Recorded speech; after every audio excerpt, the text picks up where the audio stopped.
Ahem. So, I should brought a glass of water in here with me, but so this is another one of my stories. After the events of Tony and the Pearl and all that, I escaped from the Himalayan islands. Lived a good life for a good while. But then eventually, I was feeling adventurous again. I wanted to go somewhere no Wolverine Pig has gone before. That place was simple. I was going to go to the moon. That's right, folks, the moon. And I knew just how to get there. I know a friend named Steve. I never actually learned his last name. Let's call him Steve something. So, Steve something, he worked at NASA, which is actually what NASA is based off of. And he worked there at NASA. And I looked at him and I said, Steve something, I want one of your ships to go to the moon.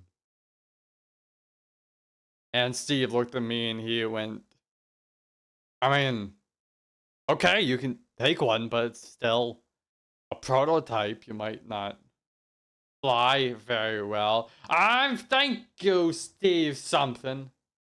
I'll cherish this moment forever. I'm eternally in your debt. You might crash. I am eternally in your debt. So, I slapped on a spacesuit. The only one that could fit me, the extra large one. And I took off into outer space. Without hearing Steve something continue to talk to me through the window. I pressed every single button in the cockpit of that spaceship until it whirred to life and flew off into the sky. I managed to aim it towards the moon ever so slightly, and we drifted quietly into the sky and into outer space. It was beautiful out there. Stars, more darkness. Can't really see anything else. You can see a planet behind you. And the moon was fast approaching. And I learned what he meant by a prototype. Because this ship, though it had a gas pedal, didn't have any brakes. It was a brakeless ship. I panicked. We had to scramble around. I tried pulling the gas pedal in reverse, but just ended up like pulling it back, pushing down on it, and it just ended up ripping it out of the floor. It wasn't doing very good.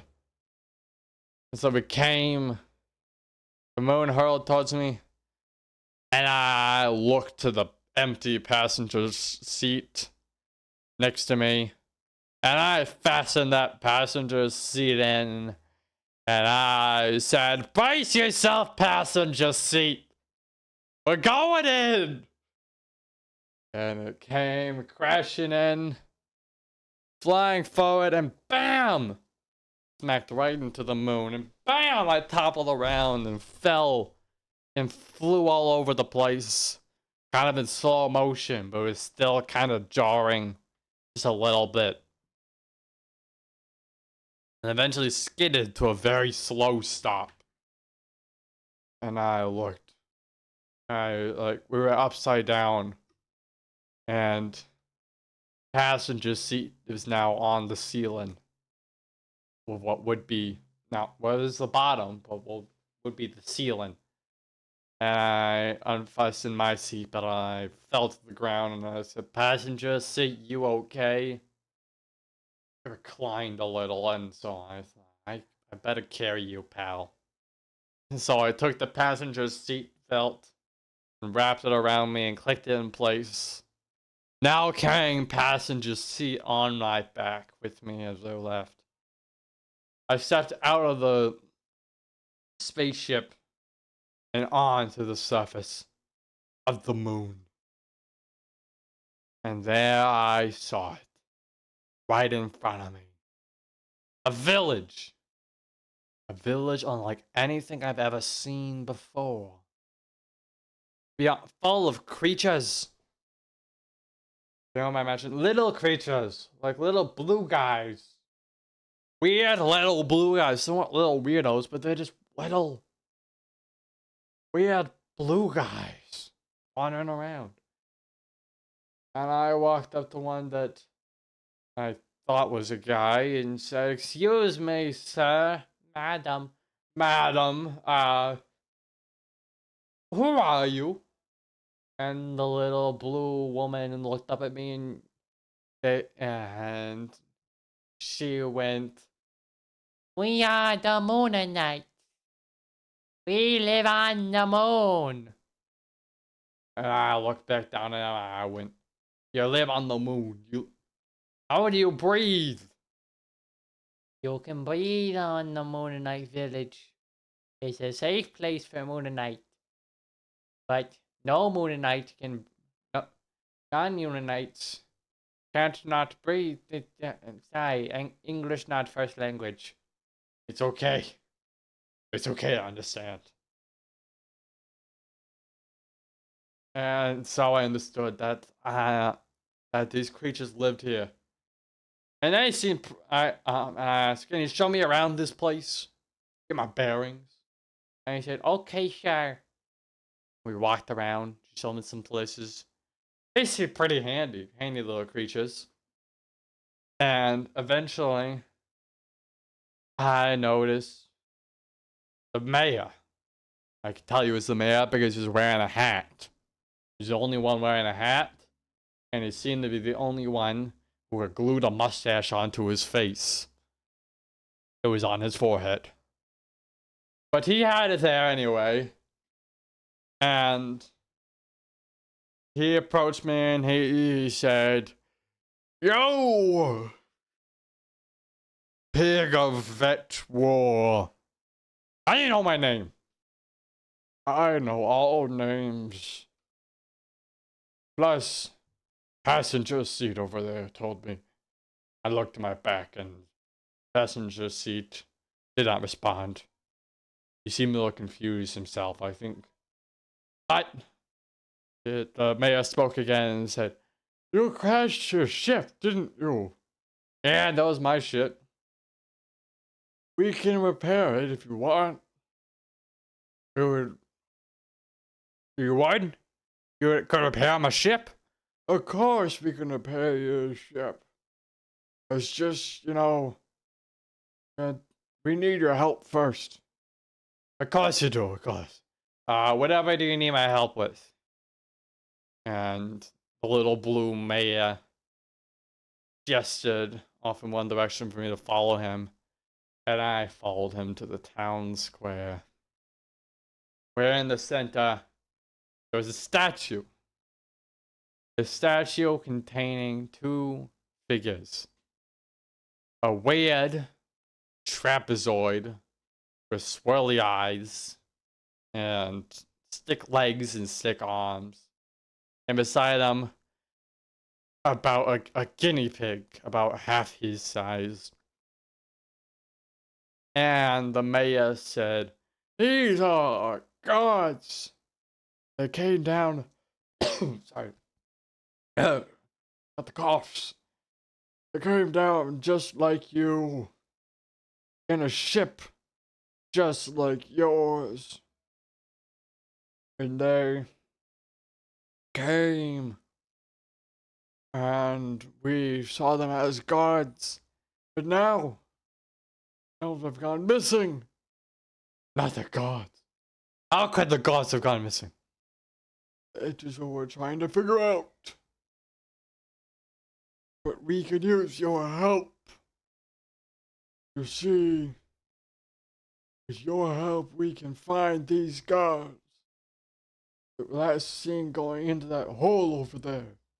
And Maya pointed to a hole in the ground a little ways off. And I said, can you tell me anything more about these gods? Well, one's named Swilly guy and the other one's named Fast. Why is he called Fast? Because he's fast. That makes sense. Yeah. They also like to sew. And the other one can shed his fur occasionally. And I said, okay, I will take said clues. And I will go into said hole.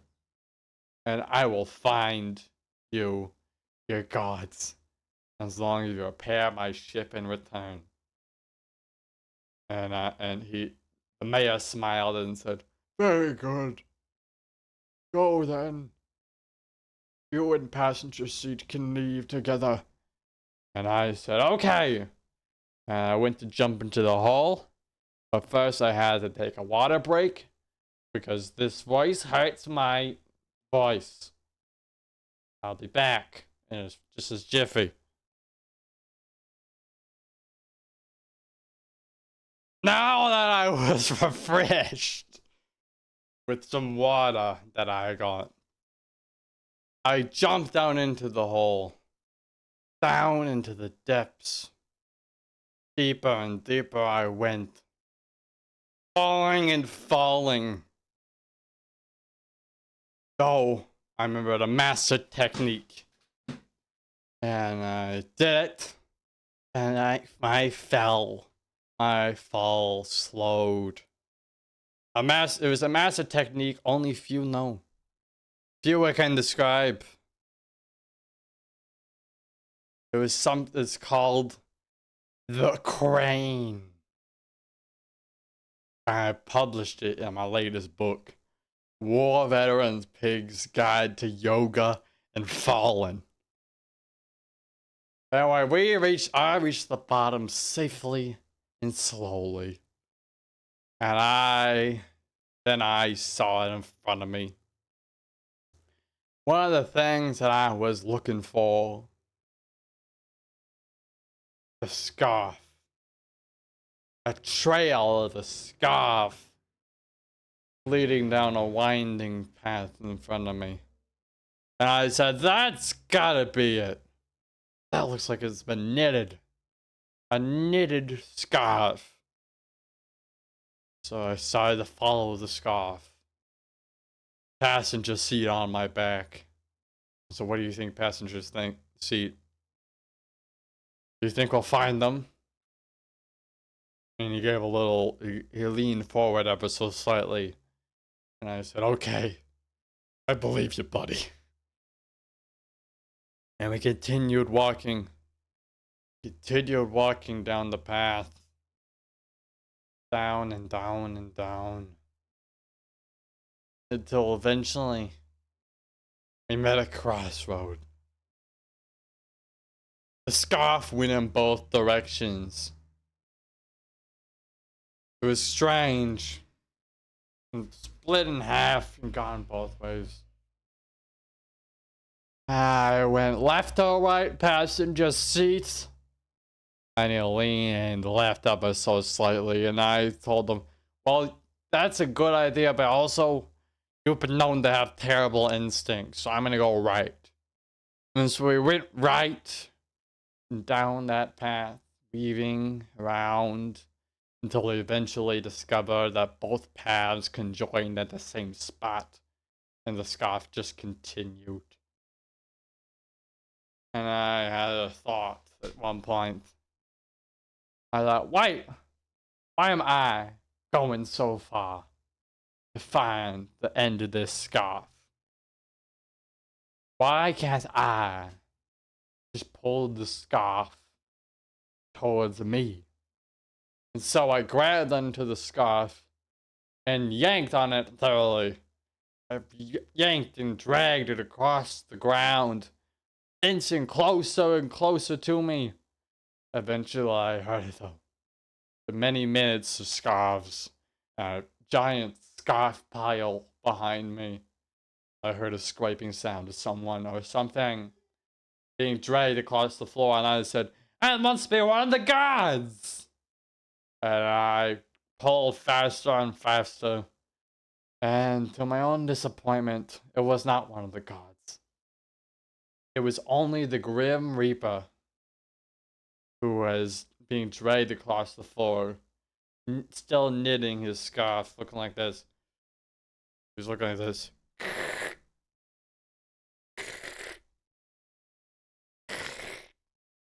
And I said, "Grim, buddy, what are you doing here?" And he looked up at me, and he said, "Really? That's why you came all down in this hole? What about the scarf?" Oh, okay, that makes more sense. Okay, well, do you know where any of the gods went? And the Grim Reaper kind of raised a bony finger, pointed off in one direction, which was down down the little side road that I hadn't noticed before. And he went, "Thank you, buddy. Tell Grandma Death I said hi."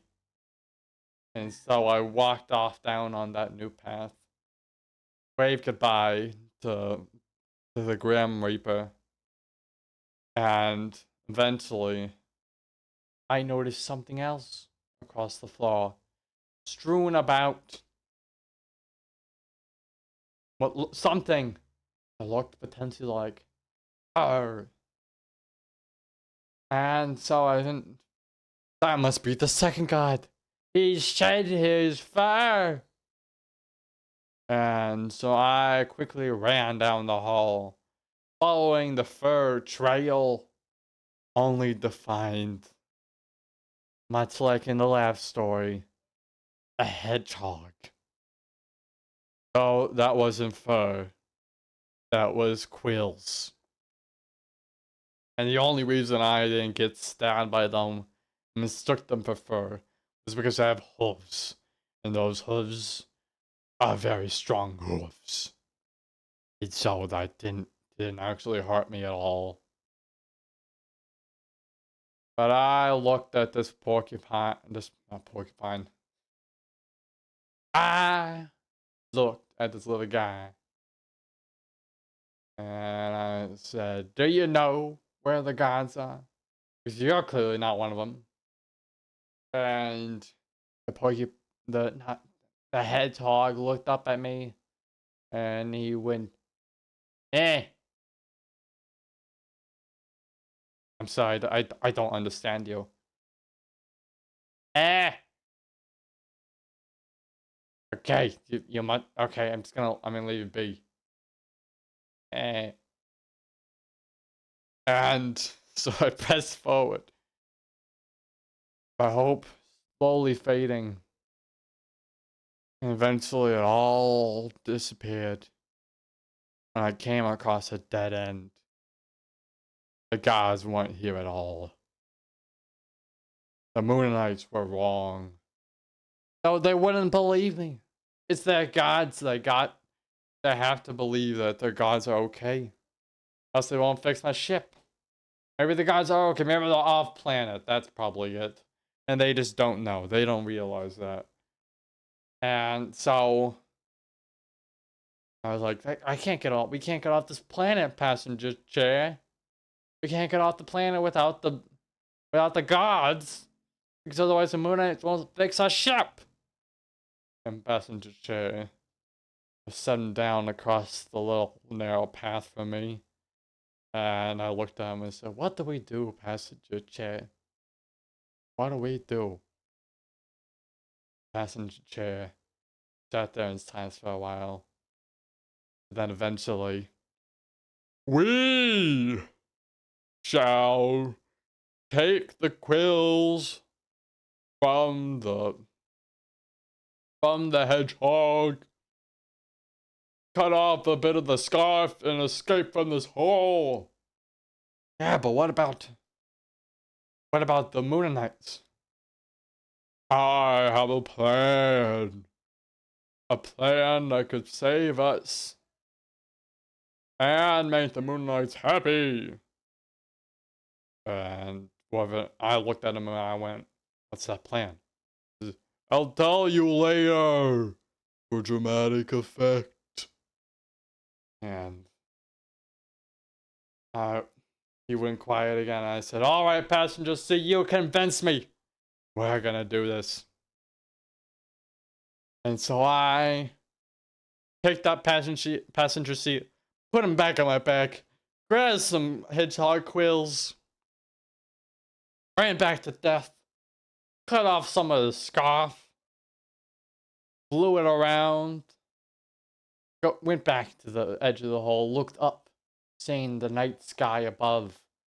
I swung it around, swung the scarf in my hand, and I did another glorious pose, the warrior pose, which flung the scarf high into the air, out of the hole where it lashed on to an elderly woman who luckily her cane is covered in spikes, so she kind of stuck into the ground. And she was walking away on little crutches. I suppose that's what we call them, the little crutches. Walking away, not even noticing. I wrapped the scarf around myself, and I went up the hole. And I just letting this woman pull me up. This elderly woman was very strong. Pulled me up along with passenger seat. Along the way, he whispered his secret plan to me. And I thought it was a great idea. So we eventually reached the top, the very tippity top of the hole. Climbed out. Said thank you to the old woman, and she went, "Oh, I don't know what I did, but you're welcome." And I looked at passenger seat and said, "Let's do this." And morning, we prepared all night. We got saws, we got paint, we got it all. And by morning, I approached the mayor and said, with a very large sack, and I said, "Mayor, I found your gods." And he went, "Oh, you did? That's great. Can I see them?" And he said, "Sure you can." And I whoosh off the bag, and he went, "Oh, that is them. I've never seen them more. I've never. Sorry. They look perfect. It's them. The gods have returned." And he walked up to the statue that I had taken out of the center of the town, statues of them, and painted over them to make them look more realistic. The gods have returned. We will repair your ship." And I went, "Thank you. Also, I want you to know the statue fell into the hole, and the hole covered itself up with a boulder. Oh, I hate it when that happens." And so the Moon Knights repaired my ship, and me and passenger seat got back on it. I mean, that was one heck of an adventure, wasn't it, passenger seat? And said, "Yes, it was. Maybe we could do it again." And said, maybe.